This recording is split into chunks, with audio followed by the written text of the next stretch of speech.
ওম শান্তি। আজিৰ তাৰিখ ২৭ জুলাই ২০২৪ বৰ্ষ। প্ৰাতঃ মুৰলী বাপদাদা মধুবন। আজিৰ পিতাৰ অমৃতবাণী হৈছে, মৰমৰ সন্তানসকল, পিতাৰ সমান দয়াশীল আৰু কল্যাণকাৰী হোৱা। বুদ্ধিমান সেইজন যিয়ে নিজেও পুৰুষাৰ্থ কৰে আৰু আনকো কৰোৱায়। আৰু আজিৰ প্ৰশ্ন, তোমালোক সন্তানসকলে নিজৰ অধ্যয়নৰ দ্বাৰা কোনটো পৰীক্ষা কৰিব পাৰা? তোমালোকৰ পুৰুষাৰ্থ কি? পিতাই উত্তৰত কৈছে, অধ্যয়নৰ দ্বাৰা তোমালোকে পৰীক্ষা কৰিব পাৰা যে মই উত্তম ভূমিকা পালন কৰি আছো নে মধ্যম অথবা কনিষ্ঠ।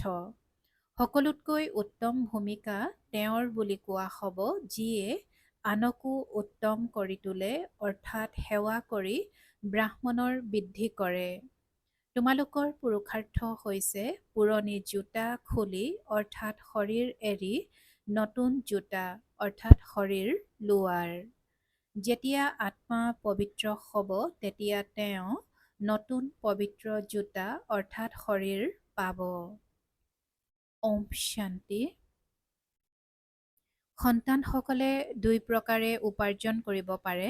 এফালে হৈছে স্মৃতিৰ যাত্ৰাৰ দ্বাৰা উপাৰ্জন আৰু আনফালে ৮৪ চক্ৰৰ জ্ঞান সোৱৰণৰ দ্বাৰা উপাৰ্জন। এয়া হৈছে দ্বৈত উপাৰ্জন আৰু অজ্ঞান কালত অল্পকালৰ ক্ষণভংগুৰ একক উপাৰ্জন হয়। তোমালোকৰ এই স্মৃতিৰ যাত্ৰাৰে কৰা উপাৰ্জন বহুত বেছি। আয়ুসো বাঢ়ি যায়, পবিত্ৰও হৈ যোৱা, সকলো দুখৰ পৰা মুক্ত হৈ যোৱা, বহুত শ্ৰেষ্ঠ উপাৰ্জন। সত্যযুগত আয়ুস বাঢ়ি যায়, দুখৰ নাম নাথাকে, কিয়নো তাত ৰাৱণৰ ৰাজ্য নাথাকে। অজ্ঞান কালত পঢ়া শুনাৰ পৰা অল্পকালৰ সুখ হয় আৰু পঢ়াৰ আন এক সুখ শাস্ত্ৰ অধ্যয়ন কৰাসকলে প্ৰাপ্ত কৰে। তাৰ পৰা অনুগামীসকলৰ কোনো লাভ নহয়। আচলতে অনুগামীটো নাথাকেই, কিয়নো তেওঁলোকে পোচাক আদি সলনি নকৰে, ঘৰ সংসাৰো ত্যাগ নকৰে, তেন্তে অনুগামী বুলি কেনেকৈ কবা? তাততো শান্তি পবিত্ৰতা সকলো আছে। ইয়াত অপবিত্ৰতাৰ কাৰণে ঘৰে ঘৰে কিমান অশান্তি হৈ থাকে। তোমালোকে ঈশ্বৰীয় মত পাইছা, এতিয়া তোমালোকে নিজৰ পিতাক স্মৰণ কৰা। নিজক ঈশ্বৰীয় প্ৰশাসক বুলি বুজি লোৱা, কিন্তু তোমালোক হৈছা গুপ্ত। অন্তৰ কিমান আনন্দিত হোৱা উচিত। এতিয়া আমি শ্ৰীমত অনুসৰি চলি আছো, তেওঁৰ শক্তিৰে শতোপধান হৈ আছো। ইয়াততো কোনো ৰাজ্যভাগ্য ল'ব নালাগে। আমাৰ ৰাজ্যভাগ্য নতুন সৃষ্টিত হ'ব। এতিয়া তাৰ বিষয়ে গম পাইছো। এই লক্ষ্মীনাৰায়ণৰ ৮৪ জন্মৰ কাহিনী তোমালোকে শুনাব পাৰিবা। যেনেকুৱা মনুষ্যই নহওক, কোনোবাই যেনেকৈ নপঢ়াওক, কিন্তু কোনো এজনেও এনেকৈ ক'ব নোৱাৰে যে আহা আমি এওঁলোকৰ ৮৪ জন্মৰ কাহিনী শুনাম। তোমালোকৰ বুদ্ধিত এতিয়া স্মৃতি থাকে, বিচাৰ সাগৰ মন্থনো কৰা। এতিয়া তোমালোক হৈছা জ্ঞান সূৰ্যবংশী। পুনৰ সত্যযুগত কোৱা হ'ব বিষ্ণু বংশী। জ্ঞান সূৰ্য প্ৰকট হ'ল। এই সময়ত তোমালোকে জ্ঞান প্ৰাপ্ত কৰি আছা নহয় জানো? জ্ঞানৰ দ্বাৰাই সদ্গতি হয়। আধাকল্প জ্ঞান চলে, আকৌ আধাকল্প অজ্ঞান হৈ যায়। এয়াও ড্ৰামাত নিৰ্ধাৰিত হৈ আছে। এতিয়া তোমালোক বুদ্ধিমান হৈছা। যিমানেই তোমালোক বুদ্ধিমান হৈ যাবা, তেতিয়া আনকো নিজৰ সমান কৰি তুলিবলৈ পুৰুষাৰ্থ কৰিবা। তোমালোকৰ পিতা দয়াশীল, কল্যাণকাৰী, সেইকাৰণে সন্তানসকলো হ'ব লাগে। সন্তানসকল কল্যাণকাৰী নহ'লে তেওঁলোকক কি বুলি কোৱা হ'ব? গায়নো আছে, সন্তানে সাহস কৰিলে পিতাই সহায় কৰে। এয়াও নিশ্চয় লাগে, নহ'লে উত্তৰাধিকাৰ কেনেকৈ পাবা? সেৱা অনুসৰিতো প্ৰাপ্তি পোৱা যায়। এয়া ঈশ্বৰীয় অভিযান নহয় জানো? যেনেকৈ খ্ৰীষ্টিয়ানৰ অভিযান, ইছলামৰ অভিযান আছে। তেওঁলোকে নিজৰ ধৰ্ম প্ৰসাৰ কৰে। তোমালোকে নিজৰ ব্ৰাহ্মণ ধৰ্ম আৰু দৈৱী ধৰ্ম প্ৰসাৰ কৰা। ড্ৰামা অনুসৰি তোমালোক সন্তানসকল নিশ্চয় সহায়ক হ'বা। কল্পপূৰ্বে যি ভূমিকা পালন কৰিছিলা, সেয়া নিশ্চয় পালন কৰিবা। তোমালোকে দেখিবলৈ পাইছা যে প্ৰত্যেকেই নিজৰ উত্তম, মধ্যম, কনিষ্ঠ ভূমিকা পালন কৰি আছে। সকলোতকৈ উত্তম ভূমিকা তেওঁলোকে পালন কৰি আছে, যিয়ে উত্তম কৰি তোলে। সেয়েহে সকলোকে পিতাৰ পৰিচয় দিব লাগে আৰু আদি, মধ্য, অন্তৰ ৰহস্য বুজাব লাগে। ঋষিমুনি আদিয়ে নাজানো নাজানো বুলি কৈ গ'ল, আকৌ সৰ্বব্যাপী বুলি কৈ দিয়ে, আন একো নাজানে। ড্ৰামা অনুসৰি ড্ৰামাৰ পিতাই কৈছে যে সকলোৰে পিতাৰ পৰিচয় দিব লাগে, সকলোকে পিতাৰ পৰিচয় দিব লাগে আৰু আদি, মধ্য, অন্তৰ ৰহস্য বুজাব লাগে। ঋষিমুনি আদিয়ে নাজানো নাজানো বুলি কৈ গ'ল, আকৌ সৰ্বব্যাপী বুলি কৈ দিয়ে, আন একো নাজানে। ড্ৰামা অনুসৰি আত্মাৰ বুদ্ধিও তমোপ্ৰধান হৈ যায়। শৰীৰৰ বুদ্ধি বুলি কোৱা নহ'ব। আত্মাতেই মন বুদ্ধি আছে, এয়া ভালকৈ বুজি পুনৰ সন্তানসকলে চিন্তন কৰিব লাগে। তাৰ পাছত বুজাব লাগে, তেওঁলোকে শাস্ত্ৰ আদি শুনাবলৈ কিমান দোকান খুলি বহি আছে। তোমালোকৰো দোকান আছে। ডাঙৰ ডাঙৰ চহৰত ডাঙৰ দোকান লাগে। যিসকল সন্তান তীক্ষ্ণ হয়, তেওঁলোকৰ ওচৰত সম্পদ বহুত থাকে। ইমান সম্পদ নাথাকিলে আনক দিবও নোৱাৰে। ধাৰণা ক্ৰমানুসৰি হয়। সন্তানসকলে ভালকৈ ধাৰণা কৰিব লাগে, যাতে আনকো বুজাব পাৰে। কোনো ডাঙৰ কথা নহয়, ছেকেণ্ডৰ কথা। পিতাৰ পৰা উত্তৰাধিকাৰ ল'ব লাগে। তোমালোক আত্মাসকলে পিতাক জানিছা, সেইবাবে বেইসদৰ মালিক হৈ গলা। মালিকো ক্ৰমানুসৰি হয়, ৰজাও মালিক, তেনেকৈ প্ৰজায়ো কব যে আমিও মালিক। ইয়াততো সকলোৱে কয় আমাৰ ভাৰত। তোমালোকেও কোৱা শ্ৰীমত অনুসৰি আমি নিজৰ স্বৰ্গ স্থাপনা কৰি আছো। আকৌ স্বৰ্গতটো ৰাজধানী হ'ব। অনেক প্ৰকাৰৰ পদবী আছে। পুৰুষাৰ্থ উচ্চ পদ পাবলৈ কৰা উচিত। পিতাই কয়, যিমান এতিয়া পুৰুষাৰ্থ কৰি পদ পাবা, সেয়াই কল্পান্তৰৰ কাৰণে হ'ব। পৰীক্ষাত কোনোবাই কম নম্বৰ পালে, তেতিয়া হাৰ্ট ফেইলো হৈ যায়। এয়া বেসদৰ কথা। পূৰা পুৰুষাৰ্থ নকৰিলে তেতিয়া অন্তৰো দহিব। শাস্তি খাব লাগিব। শেষ সময়ত কি কৰিব পাৰিবা? একো কৰিব নোৱাৰিবা। আত্মাই কি কৰিব? তেওঁলোকেতো জীৱঘাত কৰে, ডুবি মৰে। ইয়াত ঘাত কৰা আদিৰ কথা নাই। আত্মাৰতো ঘাত নহয়, সেয়াতো অবিনাশী। বাকী দেহৰ ঘাত হয়, যাৰ দ্বাৰা তোমালোকে ভূমিকা পালন কৰা। এতিয়া তোমালোকে পুৰুষাৰ্থ কৰা। এই পুৰণি জোতা খুলি অৰ্থাৎ শৰীৰ এৰি মই নতুন দৈবী জোতা অৰ্থাৎ শৰীৰ ল'ম। এনেকৈ কোনে কয়? আত্মাই। যেনেকৈ সন্তানে কয়, আমাক নতুন কাপোৰ দিয়া। আমাক আত্মা সকলকো নতুন কাপোৰৰ প্ৰয়োজন। পিতাই কয়, তোমালোক আত্মাসকল নতুন হ'লে তেতিয়া শৰীৰো নতুন লাগিব, তেতিয়াহে শোভা পাব। আত্মা পবিত্ৰ হোৱাৰ লগে লগে পাঁচতত্বও নতুন হৈ যায়। পাঁচতত্বৰে শৰীৰ গঠন হয়। যেতিয়া আত্মা সতোপ্ৰধান হয়, তেতিয়া শৰীৰো সতোপ্ৰধান হয়। আত্মা তমোপ্ৰধান হ'লে শৰীৰো তমোপ্ৰধান হয়। এতিয়া গোটেই সৃষ্টিৰ পুতলাবোৰ তমোপ্ৰধান। দিনে প্ৰতিদিনে সৃষ্টি পুৰণি হৈ যায়, অধঃপতন হৈ যায়। নতুনৰ পৰা পুৰণি সকলো বস্তুৱেই হয়, পুৰণি হৈ শেষত নাশ হৈ যায়। এইটোতো গোটেই জগতৰে প্ৰশ্ন। নতুন সৃষ্টিক সত্যযুগ, পুৰণিক কলিযুগ বুলি কোৱা হয়। বাকী এই সংগম যুগক কোনেও নাজানে। তোমালোকেহে জানা। এই পুৰণি সৃষ্টিৰ এতিয়া পৰিৱৰ্তন হ'ব। এতিয়া বেসদৰ পিতা, যিজন পিতা শিক্ষক গুৰু হয়, তেওঁৰ আদেশ হৈছে পবিত্ৰ হোৱা। কাম যি মহাশত্ৰু হয়, তাৰ ওপৰত জয়ী হৈ জগজ্জীত হোৱা। জগজ্জীত অৰ্থাৎ বিষ্ণুবংশী হোৱা। কথা একেটাই। এই শব্দবোৰৰ অৰ্থ তোমালোকে জানা। সন্তানসকলে জানে যে আমাক পঢ়াওঁতা হৈছে পিতা। প্ৰথমতে এইটো দিশ নিশ্চয় হোৱা উচিত। সন্তান ডাঙৰ হ'লে তেতিয়া পিতাক স্মৰণ কৰিবলগীয়া হয়। আকৌ তাৰ পাছত শিক্ষকক, গুৰুক স্মৰণ কৰিবলগীয়া হয়। ভিন্ন ভিন্ন সময়ত তিনিওজনকে স্মৰণ কৰিবলগীয়া হয়। ইয়াত তোমালোকে তিনিওজনকে একেলগে স্মৰণ কৰিবলৈ সময় পোৱা। পিতা, শিক্ষক, গুৰু একেজনেই। তেওঁলোকেতো বানপ্ৰস্থৰ অৰ্থও বুজি নাপায়। বানপ্ৰস্থত যাব লাগিব কাৰণে বুজি লয় যে গুৰুৰ শৰণাপন্ন হোৱা উচিত। ৬০ বছৰ পাছত গুৰুৰ শৰণাপন্ন হয়। এইটো নিয়ম, এতিয়াহে ওলাইছে। পিতাই কয়, এওঁৰ বহুত জন্মৰ অন্তিমত বানপ্ৰস্থ অৱস্থাত মই এওঁৰ সদ্গুৰু হওঁ। বাবায়ো কয় ৬০ বছৰ পাছত সদ্গুৰুৰ শৰণাপন্ন হলো যেতিয়া নিৰ্বাণ ধামলৈ যোৱাৰ সময় হয়। পিতা আহেই সকলোকে নিৰ্বাণ ধামলৈ লৈ যাবৰ কাৰণে। মুক্তিধামলৈ গৈ পুনৰ ভূমিকা পালন কৰিবলৈ আহিব লাগে। বানপ্ৰস্থ অৱস্থাটো বহুতৰে হয়, তাৰ পাছত গুৰুৰ শৰণাপন্ন হয়। আজিকালিতো সৰু ল'ৰা ছোৱালীকো গুৰুৰ শৰণাপন্ন কৰাই দিয়ে, আকৌ গুৰুৱে দক্ষিণাও পাই যায়। খ্ৰীষ্টিয়ানসকলে খ্ৰীষ্টিয়ান ধৰ্মত দীক্ষিত কৰাবলৈ কোলাত তুলি দিয়ে, কিন্তু তেওঁলোক কোনো নিৰ্বাণ ধামলৈ নাযায়।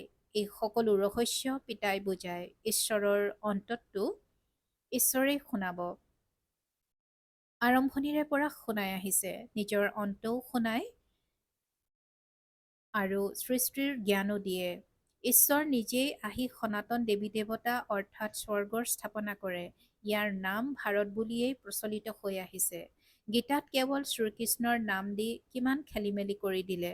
এয়াও ড্ৰামা, জয় আৰু পৰাজয়ৰ খেল। ইয়াত জয় পৰাজয় কেনেকৈ হয় এই কথা পিতাৰ বাহিৰে আন কোনেও শুনাব নোৱাৰে। এই লক্ষ্মী নাৰায়ণেও নাজানে যে আমি পুনৰ পৰাজিত হ'ব লাগিব। এয়া কেৱল তোমালোক ব্ৰাহ্মণসকলেহে জানা। শূদ্ৰসকলেও নাজানে। পিতাইহে আহি তোমালোকক ব্ৰাহ্মণৰ পৰা দেৱতা কৰি তোলে। আমিয়ে সেয়াৰ অৰ্থ একেবাৰে বেলেগ। ওমৰ অৰ্থ বেলেগ। মনুষ্যই অৰ্থ নজনাকৈয়ে যি আহে কৈ দিয়ে। এতিয়া তোমালোকে জানা যে কেনেকৈ অৱনমিত হৈ আহিলো আৰু পুনৰ কেনেকৈ আৰোহণ কৰিম। এই জ্ঞানো এতিয়া তোমালোক সন্তানসকলে পোৱা। ড্ৰামা অনুসৰি পুনৰ কল্পৰ পাছত পিতা আহি শুনাব। যিসকল ধৰ্ম প্ৰতিষ্ঠাপক আছে তেওঁলোক আহি নিজৰ ধৰ্ম প্ৰতিষ্ঠা কৰিব। পুৰুষাৰ্থৰ ক্ৰম অনুসৰি বুলি কোৱা নহ'ব। ক্ৰমান্বয়ে সময় অনুসৰি আহি নিজৰ নিজৰ ধৰ্ম প্ৰতিষ্ঠা কৰে। এয়া এজন পিতাইহে বুজায়। মই কেনেকৈ ব্ৰাহ্মণ হওঁ, তাৰ পাছত সূৰ্যবংশী চন্দ্ৰবংশী কুল প্ৰতিষ্ঠা কৰোঁ। এতিয়া তোমালোক হৈছা জ্ঞান সূৰ্যবংশী, যিসকল আকৌ বিষ্ণুবংশী হোৱাগৈ।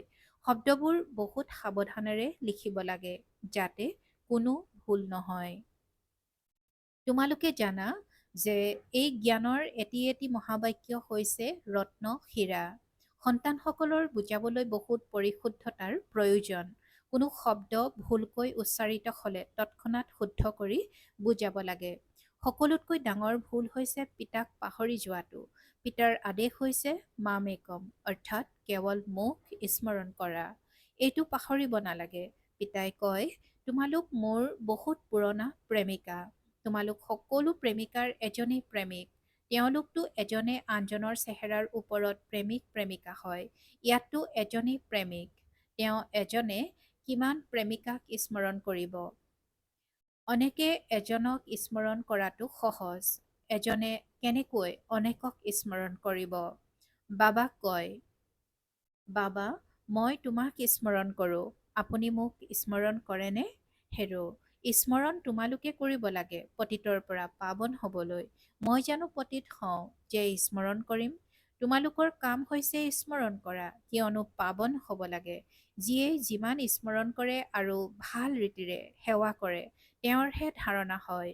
স্মৃতিৰ যাত্ৰা বহুত কঠিন। ইয়াতেই যুদ্ধ চলে। বাকী এনেকুৱা নহয় যে তোমালোকে ৮৪ জন্মৰ চক্ৰ পাহৰি যাবা। এই কাণ সোণৰ পাত্ৰৰ দৰে হোৱা উচিত। যিমানেই তোমালোকে স্মৰণ কৰিবা সিমানেই ধাৰণা ভাল হ'ব, স্মৃতিত শক্তি থাকিব। সেয়েহে কোৱাও হয়, স্মৃতিৰ ধাৰ থাকিব লাগে। জ্ঞানৰ দ্বাৰা উপাৰ্জন হয়, স্মৃতিৰ দ্বাৰাহে ক্ৰমানুসাৰে সৰ্বশক্তি পোৱা যায়। তৰোৱালটো ক্ৰমানুসাৰে ধাৰৰ পাৰ্থক্য থাকে। সেয়া হৈছে স্থূল কথা। মূল কথা এজন পিতাইহে কয়, অল্পক অৰ্থাৎ পিতাক স্মৰণ কৰা। সৃষ্টিৰ বিনাশৰ কাৰণে এই একমাত্ৰ পাৰমাণৱিক বোমাই থাকিব আৰু আন একো নাথাকে। ইয়াত কোনো সৈন্যও নালাগে, কেপ্টেইনো নালাগে। আজিকালিতো এনেকুৱা তৈয়াৰ কৰিছে যে তাত বহি বহিয়েই বোমা নিক্ষেপ কৰিব। তোমালোকে ইয়াত বহি বহিয়ে ৰাজ্য লোৱা, তেওঁলোকে তাত বহি সকলোৰে বিনাশ কৰি দিব। তোমালোকৰ জ্ঞান আৰু যোগ তেওঁলোকৰ মৃত্যুৰ সামগ্ৰী সমান হৈ যায়। এয়াও হৈছে খেল। সকলো ভাৱৰীয়া নহয় জানো? ভক্তিমাৰ্গ পুৰা হ'ল। পিতাহে আহি নিজৰ আৰু ৰচনাৰ আদি মধ্য অন্তৰ পৰিচয় দিয়ে। এতিয়া পিতাই কয়, ব্যৰ্থ কথা তোমালোকে নুশুনিবা, সেয়েহে ব্যৰ্থ নুশুনিবা। ইয়াৰ চিত্ৰ তৈয়াৰ কৰা হৈছে। আগতে বান্দৰৰ তৈয়াৰ কৰা হৈছিল, এতিয়া মনুষ্যৰ তৈয়াৰ কৰে, কিয়নো চেহেৰা মনুষ্যৰ, কিন্তু চৰিত্ৰ বান্দৰ সদৃশ। সেয়েহে তুলনা কৰা হয়। তোমালোক এতিয়া কাৰ সেনা? শিৱ বাবাৰ। বান্দৰৰ পৰা তোমালোকক মন্দিৰৰ যোগ্য কৰি আছে। ক'ৰ কথা ক'ত লৈ গৈছে? বান্দৰে কোনো সেতু আদি বান্ধিব পাৰে জানো? এই সকলোবোৰ হৈছে মুখৰ কথা। যদি কেতিয়াবা কোনোবাই সোধে যে আপোনালোকে শাস্ত্ৰ মানেনে? কোৱা, বাহ। এনেকুৱা কোন হ'ব পাৰে যিয়ে শাস্ত্ৰক নামানিব? আমি সকলোতকৈ বেছি মানো। আপোনালোকেও ইমান নপঢ়ে যিমান আমি পঢ়ো। আধাকল্পই আমি পঢ়িছোঁ, স্বৰ্গত শাস্ত্ৰ ভক্তিৰ কোনো সামগ্ৰী নাথাকে। পিতাই কিমান সহজকৈ বুজায়, তাৰ পাছতো আনক নিজৰ সমান কৰি তুলিব নোৱাৰে। সন্তানসকলে বন্ধনৰ কাৰণে ক'তো ওলাব নোৱাৰে। ইয়াকো ড্ৰামা বুলিয়েই কোৱা হ'ব। পিতাই কয়, এসপ্তাহ বা 15 দিন পাঠ্যক্ৰম কৰি তাৰ পাছত নিজৰ সমান কৰি তোলাত লাগি যোৱা উচিত। য'ত ডাঙৰ ডাঙৰ চহৰ আছে, ৰাজধানীত বেৰি ধৰিব লাগে, তেতিয়াহে তাৰ পৰা আৱাজ ওলাব, প্ৰভাৱ বিস্তাৰ হ'ব। ডাঙৰ ব্যক্তি অবিহনে আৱাজ ওলাব নোৱাৰে।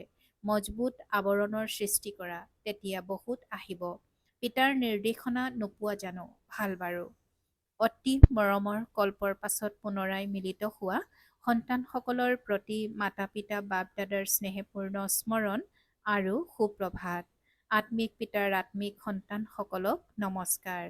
আৰু আত্মিক সন্তানসকলৰ আত্মিক মাত পিতা আৰু বাপ দাদাৰ প্ৰতি স্নেহপূৰ্ণ স্মৰণ আৰু সুপ্ৰভাত আৰু নমস্কাৰ নমস্কাৰ নমস্কাৰ। আৰু আজিৰ ধাৰণাৰ বাবে মুখ্য সাৰ প্ৰথমতে, জ্ঞান আৰু যোগেৰে নিজৰ বুদ্ধি পৰিশোধিত কৰিব লাগে। পিতাক পাহৰি যোৱাৰ ভুল কেতিয়াও কৰিব নালাগে। প্ৰেমিকা হৈ প্ৰেমিকক স্মৰণ কৰিব লাগে। দ্বিতীয়তে, বন্ধনমুক্ত হৈ নিজৰ সমানকৈ গঢ়ি তোলাৰ সেৱা কৰিব লাগে। উচ্চ পদ পোৱাৰ পুৰুষাৰ্থ কৰিব লাগে। পুৰুষাৰ্থত কেতিয়াও অন্তৰ দুখী কৰিব নালাগে। আৰু আজিৰ পিতাৰ বৰদান, 1 মিনিটৰ একাগ্ৰ স্থিতিৰে শক্তিশালী অনুভৱ কৰোঁতা আৰু কৰাওঁতা একান্তবাসী হোৱা। 1 মিনিটৰ একাগ্ৰ স্থিতিৰে শক্তিশালী অনুভৱ কৰোঁতা আৰু কৰাওঁতা একান্তবাসী হোৱা। আৰু আজিৰ বৰদানৰ ব্যাখ্যা, একান্তবাসী হোৱা অৰ্থাৎ যিকোনো এক শক্তিশালী স্থিতিত স্থিত হোৱা। লাগিলে বীজৰূপ স্থিতিত স্থিত হৈ যোৱা, নতুবা লাইট মাইট হাউচৰ স্থিতিত স্থিত হৈ বিশ্বক লাইট মাইট দিয়া, নতুবা ফৰিষ্টাবোধৰ স্থিতিৰে আনক অব্যক্ত স্থিতিৰ অনুভৱ কৰোৱা। 1 ছেকেণ্ড বা 1 মিনিটো যদি এইটো স্থিতিত একাগ্ৰ হৈ স্থিত হৈ যোৱা, তেন্তে নিজক আৰু অন্য আত্মাসকলক বহুত উপকৃত কৰিব পাৰিবা। কেৱল ইয়াৰ অভ্যাসৰ প্ৰয়োজন। আৰু আজিৰ শ্লোগান, ব্ৰহ্মচাৰী তেওঁ যাৰ প্ৰতিটো সংকল্প প্ৰতীক্ষাৰ বচনত পবিত্ৰতাৰ প্ৰকম্পন সমাহিত হৈ থাকে। ওম শান্তি। পৰোপকাৰৰ ভাৱনাৰে সম্পন্ন হৈ অপকাৰীৰো উপকাৰ কৰিবলৈ আজিৰ অব্যক্ত সংকেত। পিতা ব্ৰহ্মাই সন্তানসকলক মালিক কৰি তুলিলে আৰু নিজক সেৱাধাৰীৰ ৰূপত ৰাখিলে।